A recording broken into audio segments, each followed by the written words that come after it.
まさかお前はもう失敗した。この番組はご覧のスポンサーの提供でお送りします。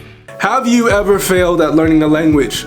Most of us would probably say yes, because most of us had that experience in Spanish class where you just did not like it at all, and then you tried to learn your own language by yourself, but there was too many resources to choose from, too many different things, and it's just very unfortunate. I believe most people fail when it comes to learning a new language. How many people do you know that say, oh man, I wish I was able to learn this, or I tried to learn this for 7 years, but I still can't speak it, or da da da da. You hear it so much, and I hate it because I also had that. I had that feeling when I was 15 years old and I wanted to learn Japanese for the first time, and it is literally like trying to solve a puzzle when you don't even know the shapes. It's extremely frustrating because when it comes to learning a language, there's so many things that have to happen all simultaneously, all at the same time. First, you have to start building up a vocabulary, then you have to also start to recognize grammar rules, then you also have to know which resources to use, you have to know which method to use. If you use one method and then you start with this Rosetta Stone and then you switch to Duolingo and then you go to, I don't know, you go take a $1,000 class that doesn't work for you, and then you go here. It's frustrating, and there's no one clear way to kind of get to where you want to go. And I think that's actually the number one reason why people fail, is because they just don't know where the starting point is. It's like getting dropped in a maze randomly. You don't know if this way is the starting point or this way is the target where you're supposed to go to. You don't know. So this is number one, and this is what the main problem is that people don't know which resources should they consider their main and which ones should be supplements. Let me give you a list, right? So off the top of my head, of all the major programs, right, when it comes to language learning. So Duolingo, number one, supplement. Do not use only Duolingo, use it to help something else. Something like Pimsleur. Pimsleur is great. That's a main program, especially for when you're a beginner. Asimil, great. Michael Thomas, from what I've heard, great. I haven't personally used it. Glossica, more of a supplement. What other things are there? Rosetta Stone, I think it's kind of like a main, but I've also heard not really good things about it, so wouldn't recommend it to you personally. Living Language, I've heard it's pretty good. That would be a main program. So the difference between main and supplement, main is something that you can spend most of your time using, and it's like usually a structured course. You always have to have something structured so you can track your progress, and that can take you safely from a beginner level to more towards intermediate without getting lost along the way. If you just start memorizing some random vocab, if you just start without something that's structured, you learn this, which is high level, you learn this, which is low level, and then you end up somewhere in the middle where you just don't know where you are, and it gets a bit frustrating. It's nice to use a structured program right from the get-go.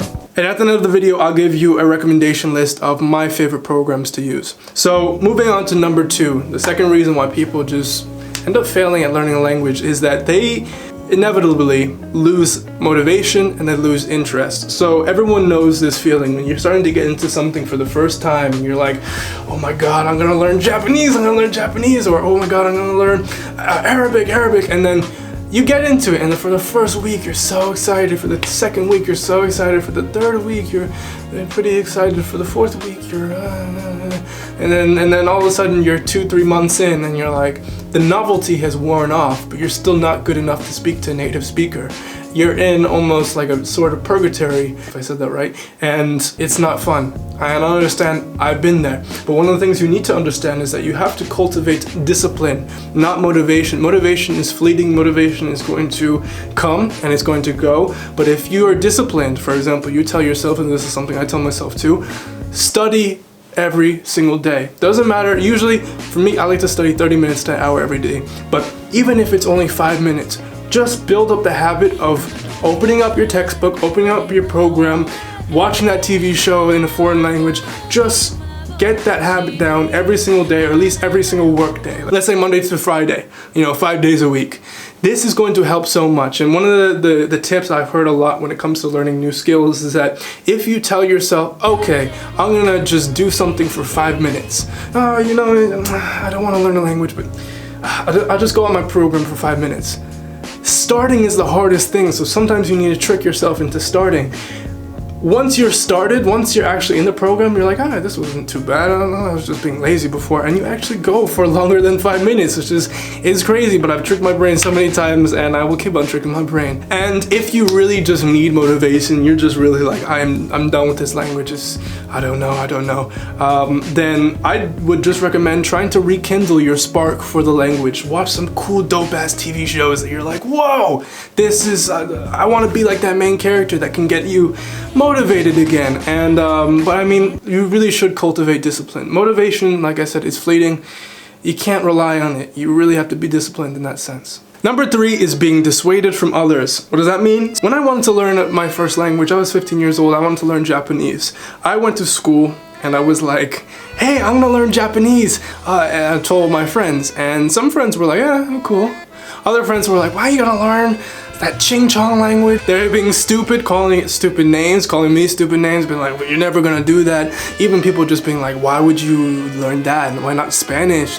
And I decided after a few days of telling people that I was gonna do it, that I was never gonna tell a person. My parents would walk by my room, I would literally stop my program, make sure they were gone, and when they left, I would learn Japanese again.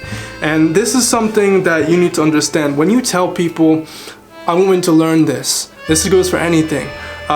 2 bad things happen. 1, if they obviously give you a negative response, whenever you are personally feeling like, oh my god, this language is so hard, I'm not sure if I'm going to be able to do it, when you're doubting yourself, their words are going to pop back into your head viciously, and they're going to start tearing you away from this goal of yours. You're gonna be like, oh, I'm not sure about this language, and then you're gonna remember what, Joe Schmo said about, that you should just study something easier instead. It's dangerous. And the other opposite effect is actually, if someone says something positive to you, it's been proven time and time again that if you tell someone something you're gonna do, and they end up praising you, whoa, that's so crazy, you actually have a less likely chance going through and actually accomplishing that goal, because you already received part of the reward preemptively. They gave you that praise that you would have got after you learned and after you surprised them with it. And you're already getting that now at the beginning. There's less of a motivating factor there. So my biggest thing is not to tell anyone, especially in person, not your parents, not anyone, unless you know that they will support you 100%, or it's someone that wants to learn the language with you. That's good. But apart from that, keep it to yourself. Surprise people. When when Mother's Day came around, I wrote my mom a card in Japanese. She was like, what? And everyone was surprised. And the funny thing is, even though they were like so happy and so surprised, my mom and my dad, they were still like, why'd you learn Japanese? Why didn't you learn Spanish or Italian or something more practical? And had I heard those words when I first started, I might have given up on Japanese. And I might not speak any other language that I speak today. So keep it inside, right here, right here. Number 4 is getting distracted by life. Now, life is just gonna throw things at you. You're gonna break up with people. You're going to maybe you'll have kids. Maybe you'll have your job. Maybe you'll have things that are just distracting you. I understand, but the easiest and quickest solution is, if you're gonna learn a language, you do it right when you wake up. Even try to wake up earlier so you can just do it right at the beginning of your day, before anyone's distracting you, before you're tired because you just got back from work. That is the best option. That's what I do. The second I wake up, I learn my language for an hour. For you, it could be 30 minutes. For you, it can be an hour and 30 minutes. Who knows? It's up to you. But that's what I do. And I usually get it done because no one's bothering me at 6 a.m. in the morning. No one's bothering me at 7 a.m. in the morning. That's my best tip to you. If not morning, if you just can't make it work, if you're not a morning owl, then the last thing before you go to bed. Because if it's 10:45, you're probably not getting your boss calling you, hey, do this, and you're probably relaxed, and it's a great thing because also if you study something right before you go to bed, you are more likely to remember it. So, and last thing is doubting your method. And this is hard because a lot of people get into learning a language without having a proper method. They heard their friend talk about this, or maybe they read online that they have to get a dictionary and just read the dictionary, or maybe they tried Rosetta Stone and they were like, what the hell?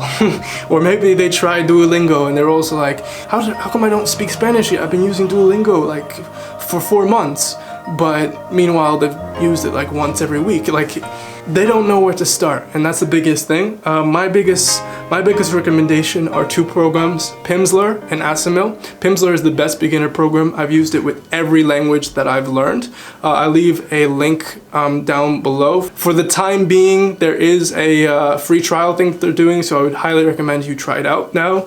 I might make a specific video on just Pimsleur by itself later, but Pimsleur and Asimil, they are godsend programs.